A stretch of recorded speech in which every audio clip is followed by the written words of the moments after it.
സമ്പത്തുകൊണ്ട് മതിമറന്നവർ പറഞ്ഞു, ഇതെന്ത്, നൂഹ് പ്രവാചകനാണ് എന്ന് മുറവിളി കൂട്ടുന്നു. ഈ രാജ്യത്ത് എത്രയോ ധനികന്മാർ ജീവിച്ചിരിക്കുന്നു, എത്രയോ ഉന്നത കുലത്തിൽപ്പെട്ട ആളുകൾ അധിവസിക്കുന്ന കേന്ദ്രമാണിത്.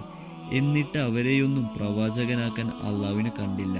നമ്മുടെ സമൂഹത്തിൽ ഏറ്റവും താഴേക്കിടയിൽ കിടക്കുന്ന നൂഹിനെ പിടിച്ച് പ്രവാചകനാക്കിയിരിക്കുന്നു. നൂഹ് വെറും ഒരു മനുഷ്യനാണ്, നമ്മളെപ്പോലെ ഒരു സാധാരണ മനുഷ്യൻ.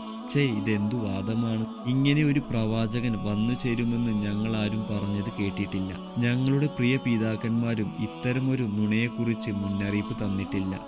അള്ളാഹുവിന് പ്രവാചകന്മാരെ അയക്കേണ്ട കാര്യമുണ്ടെങ്കിൽ അവൻ വല്ല മലക്കുകളെയും ദിവ്യ സന്ദേശവുമായി അയക്കാമായിരുന്നില്ലേ?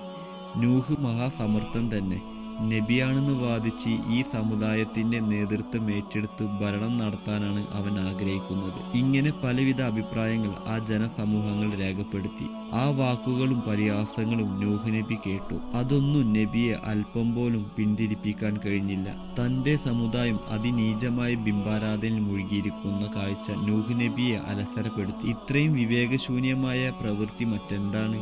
ഈ പ്രപഞ്ചമാകെ സൃഷ്ടിച്ച് സംരക്ഷിച്ചു പരിപാലിച്ചു പോരുന്നത് അള്ളാഹു മാത്രമാണ്. അവന് തുല്യമായ മറ്റൊന്നുമില്ല. ആ അജയശക്തിയെയാണ് മനുഷ്യൻ വണങ്ങേണ്ടത്. അതിനു പകരം സ്വന്തം കൈകൊണ്ട് കൊത്തിയുണ്ടാക്കിയ വിഗ്രഹങ്ങൾക്ക് മുന്നിൽ ശിരസ് നമിക്കുകയാണ്. ശിരസ് നമിക്കുന്നത് ബുദ്ധിശൂന്യമായ ഇടപാടാണ്. ഈ വസ്തുക്കളാണ് നൂഹ് നബി തന്റെ ജനതയുടെ മുമ്പിൽ അവതരിപ്പിച്ചത്. ഇൻഷാ അല്ലാഹ് ഇതിന്റെ അടുത്ത ഭാഗം നമ്മൾ അടുത്ത വീഡിയോയിൽ ഉൾപ്പെടുത്തുന്നതായിരിക്കും. ഇതുപോലുള്ള വീഡിയോകൾ ദിവസം ലഭിക്കാൻ നമ്മൾ ഇൻസ്റ്റാഗ്രാം അതുപോലെ യൂട്യൂബ് സബ്സ്ക്രൈബ് ചെയ്യാനും ഫോളോ ചെയ്യാനും മറക്കരുത്.